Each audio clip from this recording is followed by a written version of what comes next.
Hello and welcome to the Middle East Report. In this programme today we'll be discussing the recent revolution in Egypt, in which over 30 million Egyptians took to the streets all across Egypt to denounce and protest against President Morsi of the Muslim Brotherhood that saw him deposed. And in this programme today we'll be asking, what does the future hold for Egyptian Christians?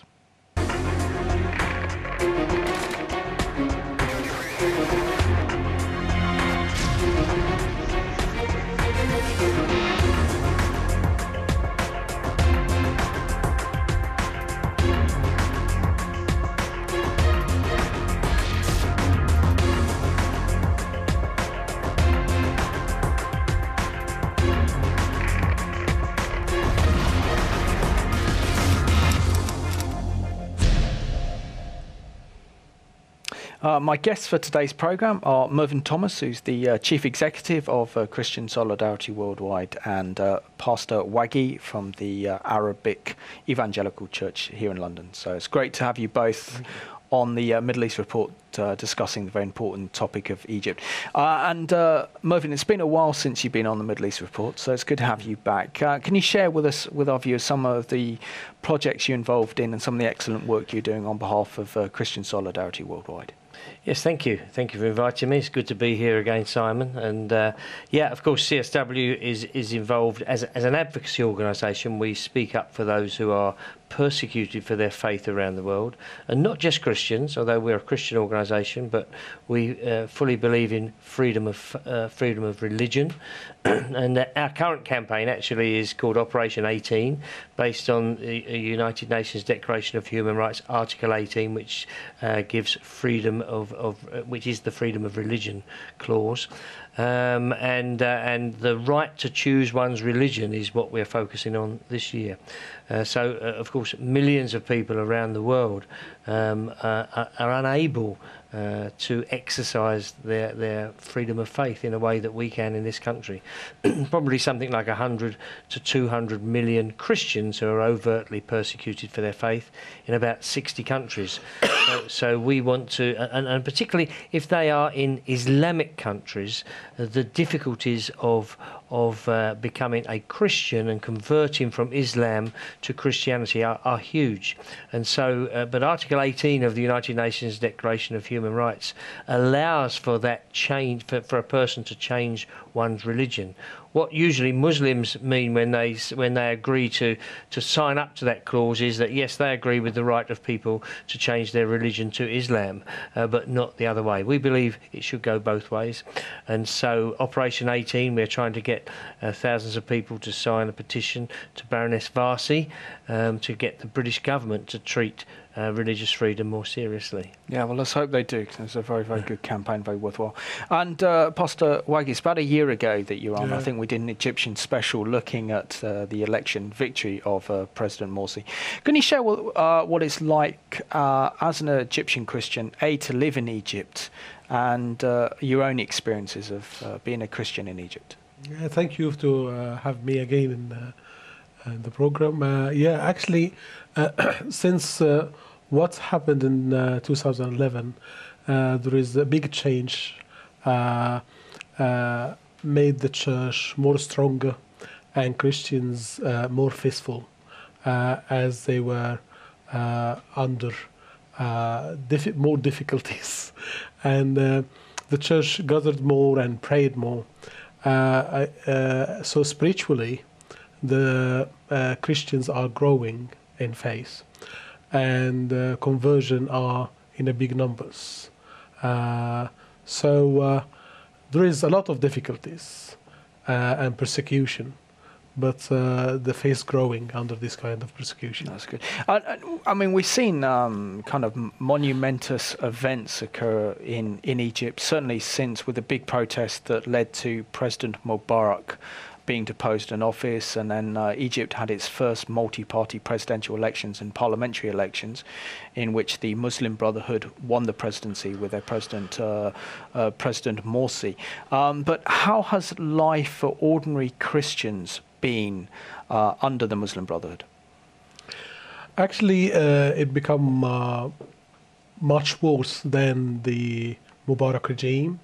is not only for Christians but as well for any Egyptians except Muslim Brotherhood. So it become like a country on the hand of few or a small group of people.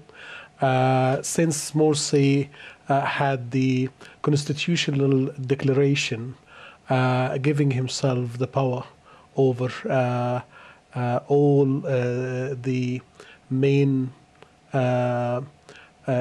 streams in the country, so he become the only person who can take a ecumenical decision, any political decision, any anything. Even you said about the parliament. The parliament was dismissed, so he become he had the authority to deal instead of the parliament. He had the authority to deal instead of the constitution itself. He formed the constitutional committee, and the constitutional committee were only Muslim Brotherhood. So everything went from worse to worse, and actually Christians were kidnapped and couldn't run any kind of business or any kind of life. But as I said, it's not only Christians, but mostly all Egyptians. Yeah, and Mervyn, your organisation is very, very good at highlighting the persecutions of Christians throughout the world and also in the Middle East as well. But when it comes down to Egypt, what have your concerns as an organisation been under the persecution of Christians under the government of the Muslim Brotherhood? Yes, well, of course, Christians have always been persecuted in Egypt, and the church, if we go back many years, the church was started by St. Thomas, who was dragged through the streets of Alexandria by his neck, and so the church was born out of persecution and has continued to be persecuted. But as Pastor Wagih has been saying, it's absolutely right. The persecution was nowhere near as bad as it's been over the last year. And if we remember back to the elections, when President Morsi was elected, he talked about an inclusive. He wanted an inclusive Egypt where Christians and minorities and women were treated as equals. What has happened in the last year has been the complete opposite. We've seen more attacks on Christians, on churches, on individual Christians than we'd seen for years under the Mubarak regime.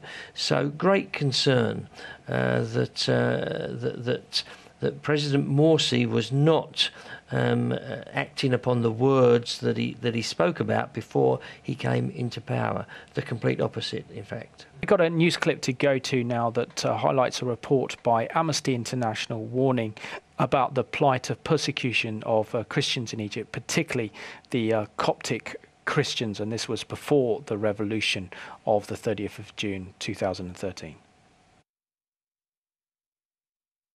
Amid a rising wave of persecution of Egypt's Coptic Christians, human rights group Amnesty International has called on the Islamist government to do more to protect the minority community. In a statement, Hasiba Haj Sarawi, the director for the Middle East and North Africa, said Coptic Christians across Egypt face discrimination in law and practice and have been victims of regular sectarian attacks while authorities systematically look the other way.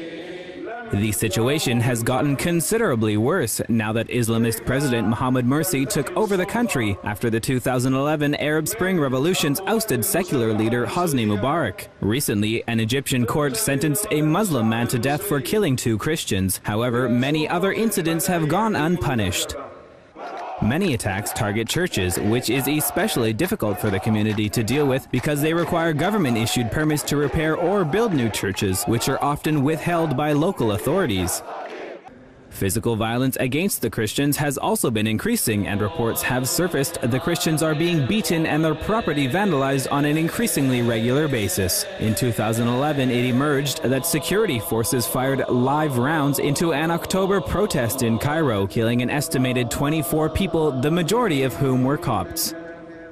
Female Christians in Egypt are especially vulnerable, and young Coptic women are sometimes abducted and forced to legally convert to Islam and marry Muslim men, a process which is very difficult to reverse in Egypt unless you can afford legal representation.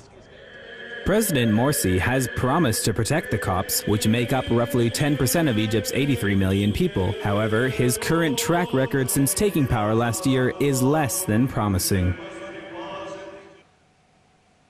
Welcome back to the Middle East Reports. Pastor Wagih, we saw in that clip, really did highlight the persecutions of Christians under the Muslim Brotherhood. And it's very hard for us Christians here living in Britain and living in the West to kind of really identify with the persecution. And there's been a new book here, according to my notes, by Raymond Ibrahim. He writes a book called Crucified Again, Exposing Islam's War on Christians. And he writes that over the last few years, there's been 550 cases of abductions, entrapments, rape and forced conversions of women that's been documented in Egypt. Why are we seeing an increase in persecution against Christians in Egypt? Actually, there is two issues. The first is when an Islamic country or Islamic regime come to a country like what's happened in Egypt. Islam believe that they are not only a religion but also a state. So the state has to be fulfilled in the country. And the state of Islam, anyone non-Muslim is second or third citizenship. So has no rights to be in different places like army or police or any critical position. So that's the general idea of when you have an Islamic regime, the Islamic regime has to take it this way because of the divine state. And that's, can be practiced anywhere, even the West. And you can look at the Turkey example. But anyway, there is a doctrine in Islam called taqiyya. Oh, yes. So taqiyya means to be as nice as possible till you get the power. So when you get the power, you can do whatever you want. So generally, when the Islam come to be in the position, they will force people either to be a Muslim or to leave as second or third citizenship or to die. And second citizenship means a lot. It's not, needs a lot of explanations. The other thing why that's happened in Egypt, because the Muslim Brotherhood, since they started in 1928, they were underground movement, and they had no power at all. They were all the time the people are in prisons, or they all the time need the human rights to call for their rights and all this kind of things. And suddenly, what happened in Egypt? They took the power. They took the power because Egyptians are religious by nature. And in their main theme, Muslim Brotherhood main theme, where Islam is the solution. And they were calling people, saying to them, if you vote for us, you are voting for Islam. So the grassroots were going to them by millions because they are voting for Islam. And so suddenly these unexperienced people become in power and find themselves have all the authorities. They didn't know how to deal with it. So all the all the bad attitudes, if I can say, come out against Christians and against infidels in their eyes. So they called most of the, even Morsi himself in the last speech, he was calling the protesters will go out on the 30th. At that time, they were going out 2 days after. Infidels. That's 30 million Egyptians. He's Over 30 million Egyptians. He couldn't believe it because you will not find in the history a petition signed by 22 millions. He thought it will go like the others before, because during the year, he had only 1 year, over 42 times people protested against him in a year. So he saw that that's another one. Yeah. And Mervyn, I just want to just draw your attention to some individual cases that have happened over the past year in Egypt. Firstly, there was a case in June before the recent revolution, which a 6-year-old Coptic boy named Cyril Youssef Saad was kidnapped and held for ransom for the sum of 30,000 Egyptian pounds. The family paid off the Islamist kidnapper, only for him to actually murder this innocent boy, in which they threw his body into the toilet of his home, where his body was left in a terrible condition before the family found him. There was another case of a 14-year-old girl, Sarah Abdelmassih, who was abducted on her way to school and then smuggled to neighbouring Libya with the help of the Egyptian Interior Ministry.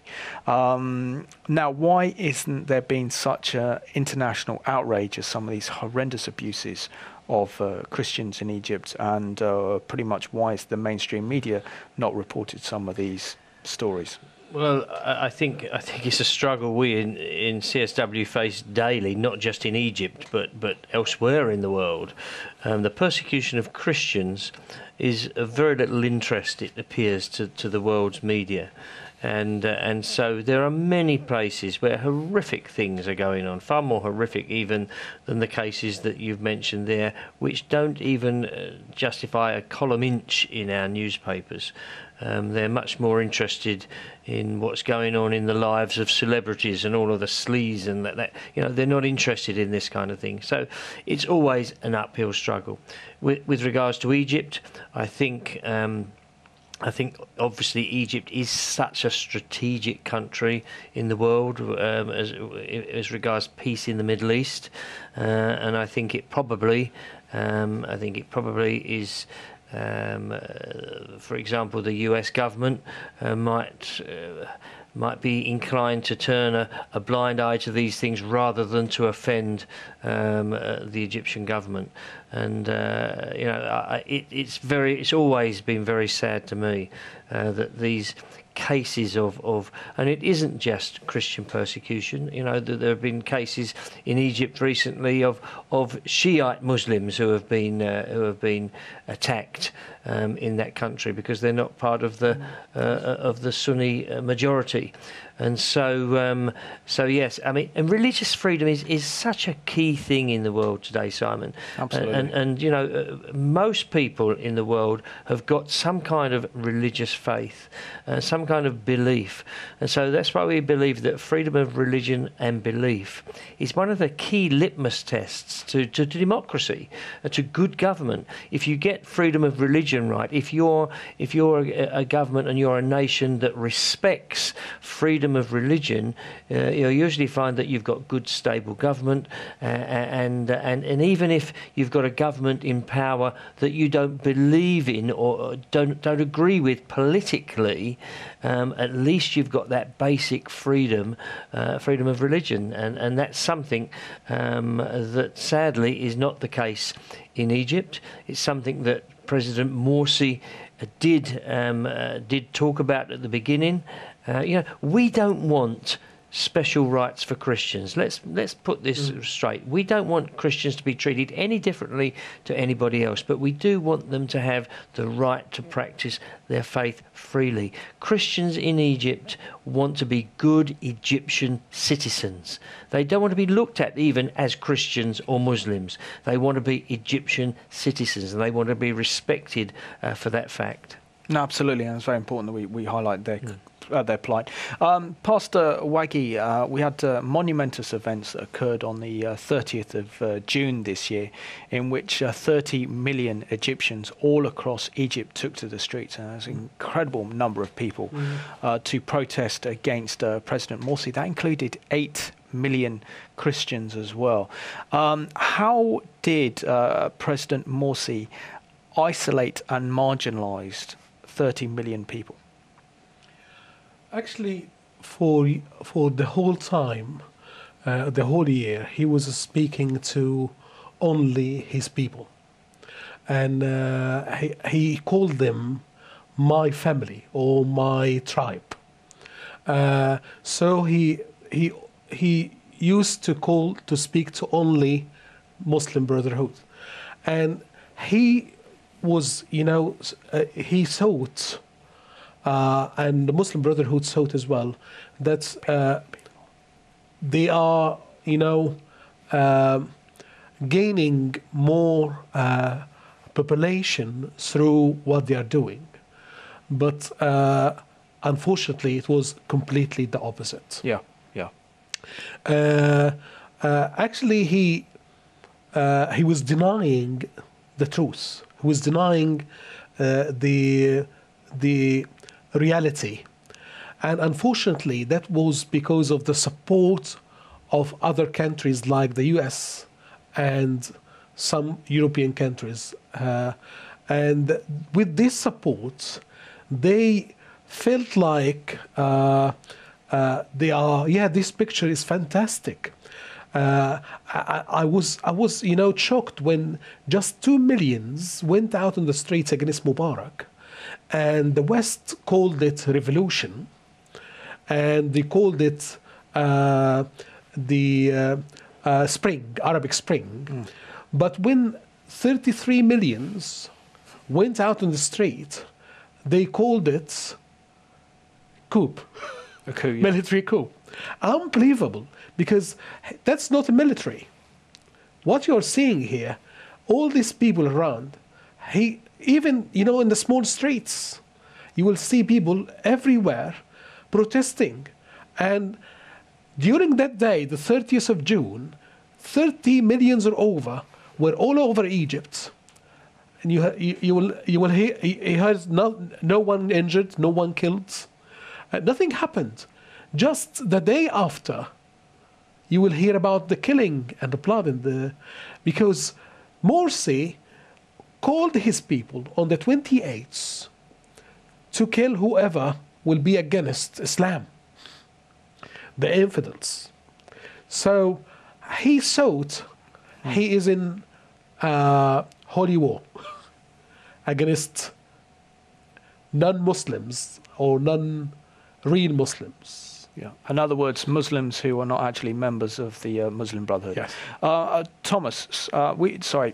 Thomas. We had an interesting conversation before the start of the programme, and you compared really to Margaret Thatcher and the poll tax demonstrations, and the fact that if we had 30 million people turn out in the streets of Britain to protest against the government, it would be incredible. So why are we seeing these protests really not presented in the light as they actually are? It's seen as a military coup rather than the people rising up against the Islamization of Egypt. Yeah, I have to say, I think the West is beginning to realise the enormity of this. But you're right. What I referred to earlier when we were talking was, the poll tax, whilst it didn't directly bring down Margaret Thatcher, it virtually did. It signalled the end of her premiership, a long premiership, a very popular prime minister in many quarters. But we saw thousands of people take to the streets. Not even 1 million, but thousands of people take to the streets of Britain in protest at the poll tax, and it was on our television screens every night, and we were horrified by that. Something has to change, people said. But here we've got 1/3 of the population of a country. So let's say 20 million people came out onto the streets of the UK, and what happened in Egypt was that the military, in fact, and the military didn't step in immediately. They gave Morsi several deadlines, said talk to the opposition, do something about this. Can't you see the enormity of the situation? And he did nothing. What did the military do? They stepped in, they removed Morsi, but they didn't take power for themselves. A military coup is when the army takes control. Yeah. They didn't. They immediately handed over to civilians to say, to form a government, an interim government, which is what we've got now. And I noticed even this week that, there is at least one Christian cabinet minister being appointed in this interim government with a clear roadmap to elections early in the new year and then presidential elections, a new constitution. It's the power of the people and not just a vociferous few. We always get a vociferous few on the streets about anything. This is, and let me remind you too, or remind the listeners that this petition wasn't just signed by any Tom, Dick and Harry. These people wrote their names on the petition, plus their identity card numbers. They were there standing up to be counted, and the military did the right thing. And I believe that the British and American governments are beginning to see now that this isn't a coup, but this is a response to the popular will of the Egyptians. Yeah. And we've got a clip to go to that's entitled now, Egypt's Christians are hopeful despite an uncertain future.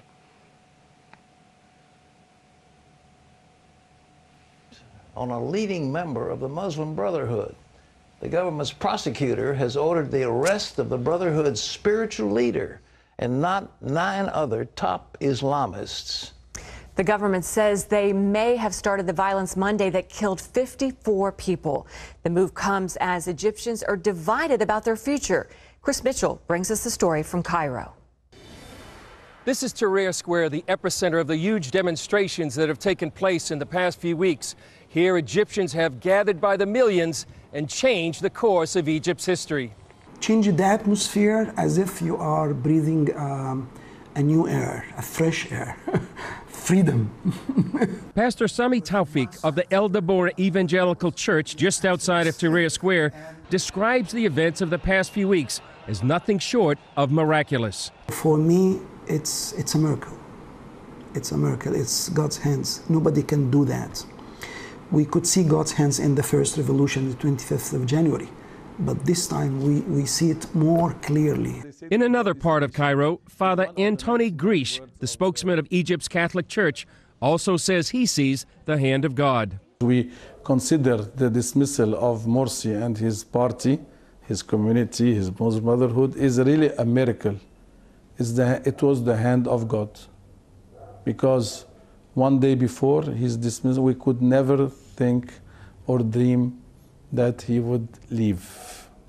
So it is the hand of God. We see it clearly. He says the Muslim Brotherhood wanted to establish an Islamic caliphate and change Egypt. The Muslim Brotherhood who were trying to steal Egypt. Now all the Christians and the Egyptians will tell you, now we regained Egypt as we know it.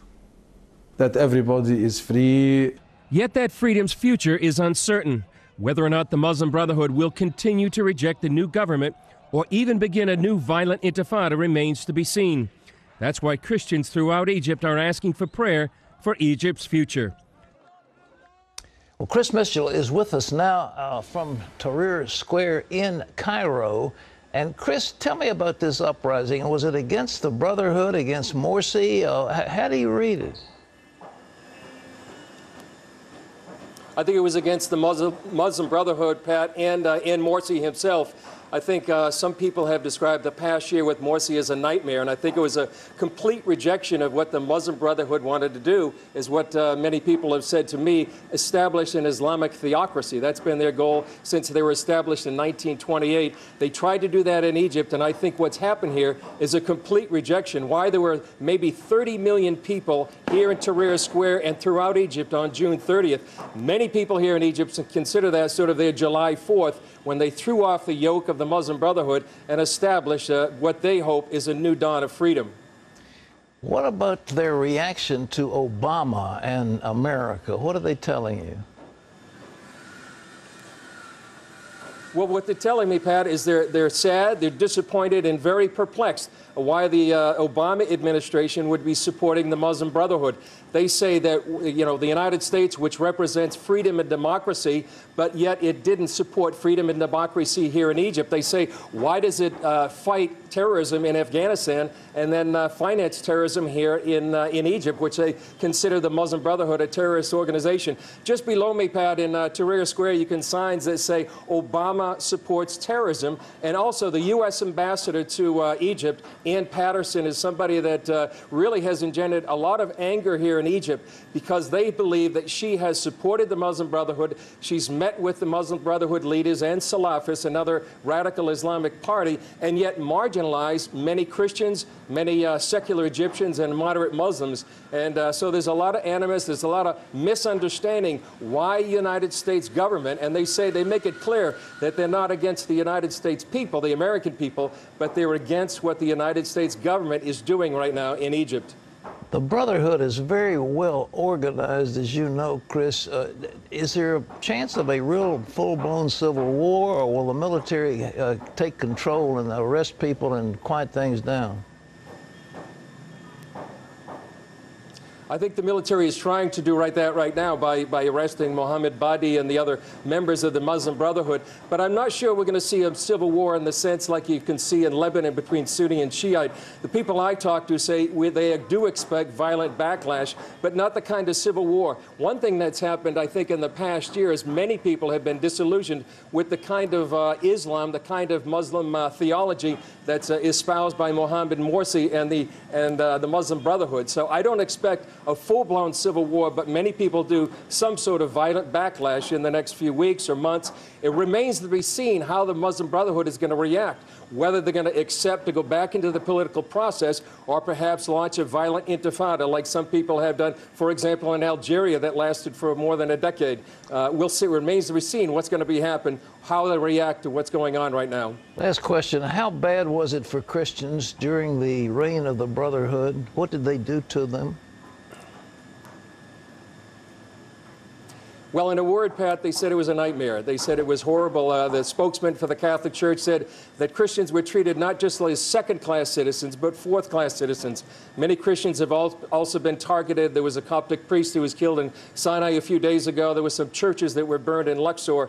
But one thing I've heard from Christians is they say what's happened here is a result, in many part, because of prayer. And they say don't underestimate the power of prayer. And what Christians are telling me is that they want Christians around the world to be praying for Egypt at this time, be praying for the church at this time, be praying for the gospel at this time, because many people have been open in the last couple of years to the gospel like never before. So they say it's a very fruitful time of spiritual harvest, but they're asking that people would pray for them. Chris, thank you. Stay safe, my friend. God bless you. Hello and welcome back to the Middle East Report. That was an excellent news clip produced by CBN 700 Club and the Jerusalem Bureau Chief, Chris Mitchell in particular. Mervyn, I just really want to bring you into this one because, you know, we've seen historical events unfold over the last few weeks in Egypt. But one thing I've been really surprised, and that report indicated there from CBN, was the fact, the position and the reaction of the US government, by the British government, of the EU to this new revolution in Egypt. And anyone would give the impression that here was a fully democratically elected president, as in President Morsi, who was elected by the Egyptian people, and how the military junta have overthrown this new president, and he hasn't served his 3 terms in office. We've had also discussions by John McCain, who was the former Republican presidential candidate in 2008 who ran against President Obama, saying from the Republican Party that the US government should suspend its £1.3 billion in US military aid to Egypt, so they reinstall the Muslim Brotherhood to power. Why have our Western leaders got it so wrong? Well, you know, let's. You've got to recognise that, of course, we were all calling for democracy in Egypt. Everybody in the world wanted to see democracy. We thought we saw free and fair elections, and we did see free and fair elections as far as electioneering and the whole apparatus of elections goes. But what I think the West has failed to recognise is that there were only one group in Egypt that were organised enough to fight an election. This came so soon after the revolution. The only group of people that were organised were the Muslim Brotherhood, and so civil society didn't have Christian representation. You know, I visited the old Pope Shenouda, just before he died 18 months or so ago, and you know, he always discouraged Christians from being involved in civil society. He discouraged Christians from getting involved in the political scene as such. So Christians certainly weren't organised, but then neither were the liberal Muslims. They weren't either. And we're probably talking with liberal Muslims and with Christians, we're probably talking about 73% of the population are people that are not Islamists in any way. And so and of course the Muslim Brotherhood propagated this myth during the election that in fact if you were Muslim you had to vote for the Muslim Brotherhood. There was no other alternative, and so people did, and particularly out in the outline, in the countryside, in the rural areas, elderly people were voting for the Muslim Brotherhood, but they didn't want Islamism, and that is what they got. What I think we've seen in the last few days is this belief that the world believing, great, at last we've got some democracy in Egypt, not recognising that President Morsi in fact was going against democracy, was taking back, he was using democracy to grab power for himself and for the Brotherhood.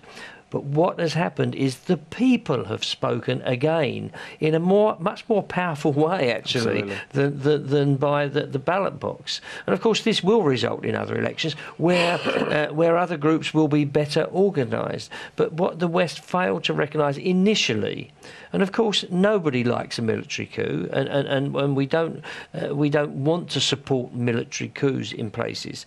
But what they failed to recognise, this was the military stepping in response to what the people wanted. I do think over the days since that second revolution, if you like, and incidentally, I remember Pastor Sameh Morris, who was on that clip from the Qasr al-Deborah Church in Cairo. I remember visiting him soon after the revolution in 2011. He said to me, "You haven't seen the revolution yet. That will come further down the road when we have an Islamist government and the rest of the population rises up." That's what we're seeing. That was very prophetic. And I think that the UK and the US and the European governments are beginning to see that. Only this week, a US envoy, William Burns, went to Cairo and he said the Egyptian people have been given a second chance. But there are people still calling this a coup. They're wrong, and we need to get behind the Egyptian people and make sure that Egypt is handed back to all of the people to bring about true democracy and religious freedom. Absolutely. And Pastor Wagih, I want to bring you on this one, primarily because I've been personally so shocked by the kind of Western media coverage of this revolution in Egypt.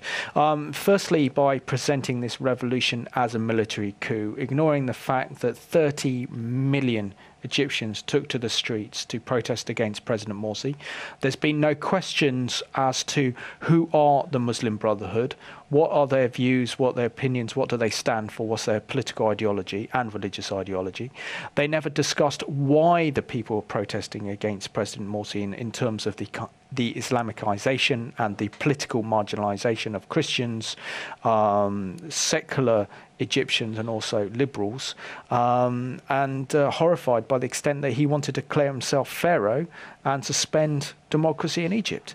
And also then having the representatives of the Muslim Brotherhood on to make it look like they're a victim. Now, surely if we are going to support true democracy in Egypt and in the Middle East and true liberty, isn't it important that our TV news stations gets the real picture and the real truth, and how important is accurate news coverage of these events? Actually, as Mervyn was saying, the Muslim Brotherhood were the only or the main group organized, but the question is organized by which money? The problem was or the main problem in the Middle East is not only in Egypt, but in the Middle East as a whole. If you look at what's happening in Syria today, which is disaster, that's all supported by or financed by the West. The agenda behind what's happening is threatening not only to the Middle East, but even to the UK, the USA, because when you the history saying how the West was supporting the Islamic groups in political umbrella, but not understanding the plan or the different plan in the Muslim groups' mind, especially like the Muslim Brotherhood. The Muslim Brotherhood is not only an Egyptian organization, it is an international organization. And the head office used to be in London. So, and still there is a big part they are playing in England. And the international committee of the Muslim Brotherhood met in Turkey just 2 weeks ago and discussing the situation in Egypt. Before that, they met in Brussels. So they still, planning for everywhere. So I think the West has to wake up and understand this dangerous happening in the Middle East is coming to here if we keep silent or if we supported this kind of violence. And what happened now in the Western media, when they are very biased with the reality. If you look at what's happening in the different TV channels, inviting just Muslim Brotherhood to give their view about what's happening and ignoring the majority. The Muslim Brotherhood in Egypt now is less than 2% of the population. When you have 98% of the population not interested to have this 2% taking over the country, and the Western media just inviting the 2% and giving them the power as the victims, and they are not. And we got last news clip of the program to go to. This one says, violent aftermath to Egypt's revolution. Unrest continued in Egypt on Monday, as at least 51 were killed and more than 400 were injured in clashes between Egyptian soldiers and Muslim Brotherhood supporters. Meanwhile, the diverse coalition of interest that joined with the military to force Morsi's removal from office has already begun to fracture. As different political groups compete for political influence, violence and instability will continue to reign in Egypt. The military will work with its new interim president, Adli Mansour, to try and restore order to the country, but it will face numerous challenges. The clash between the army and the Muslim Brotherhood supporters happened outside a Republican Guard facility in the Nasser City district of Cairo, which has been a locus of pro-Morsi support during this entire episode of political upheaval and popular unrest. It is unclear what instigated the clash, with both sides blaming the other. Ultimately, though, the precise sequence of events is immaterial. The reality is now that such violence undermines the military's roadmap for Egypt's political future and is worsening an already tense situation. The most notable fallout thus far from the incident is that Egypt's second-largest Islamist group, the Salafist Al-Noor Party, has announced that in response it will withdraw from discussions about the formation of a new interim government in Egypt. The withdrawal comes after Al-Noor said on Sunday that it opposed the appointment of Mohammed El-Baradei as vice president.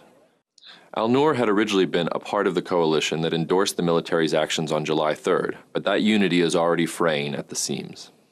In response, the National Salvation Front, a conglomerate of secular opposition parties coordinated by Mohammed El-Baradei, has condemned the violence, and Egypt's interim president Adli Mansour has ordered the formation of a judicial committee to investigate the episode. These measures by themselves, though, will not be able to quell the significant backlash to the military's actions and this most recent incident of violence. The Freedom and Justice Party, the political wing of the Muslim Brotherhood, has also condemned the violence. In a statement, the group called for a general uprising in Egypt and for the international community to intervene to prevent what it called future massacres. That said, it is important to keep in mind that the Brotherhood is not looking for an armed conflict.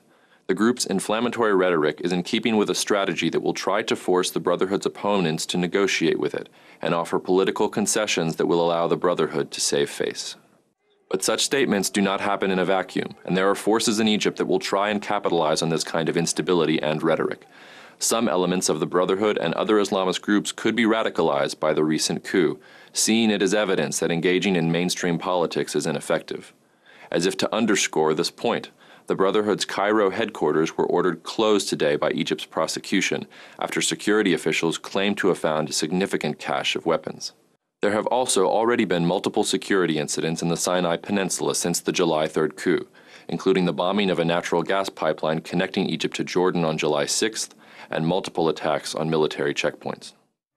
The Muslim Brotherhood will continue to try and pressure the military and its transitional government by maintaining its presence in the streets. This strategy will continue to bring pro-Morsi supporters into close contact with the military and security forces, making clashes such as the one today increasingly more likely, and will also give radical elements in Egyptian society an opening to engage in more serious violence. Such violence will also put pressure on the various political constituencies that united in their dissatisfaction with Morsi, and will undermine the military's attempts to restore a semblance of stability to Egypt.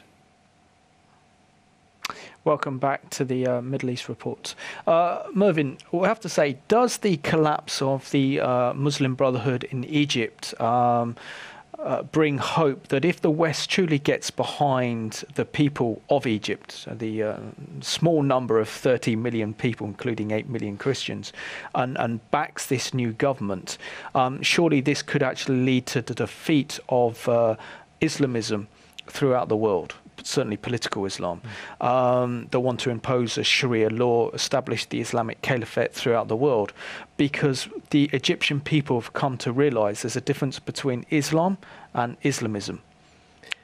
Yeah, absolutely. I'm quite excited, and I think this really is, there's been a lot of talk over the last 18 months of the Arab Spring being a winter of disaster, actually, but I believe there is great hope, not just for Egypt, but for the Middle East. Because Egypt is not the only country where large proportion of the population do not want Islamism.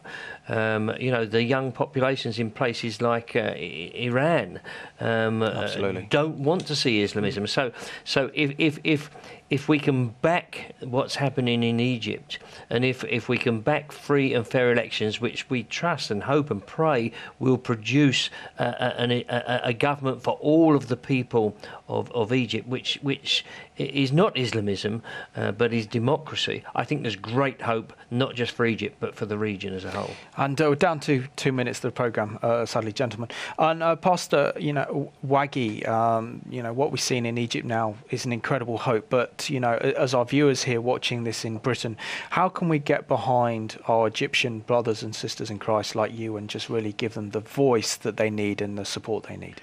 First, I would say we need a lot of prayers and as well awareness to your local MPs, your colleagues, and telling them the view or the right to the Egyptians to survive and to have a better life than it was, and as well protecting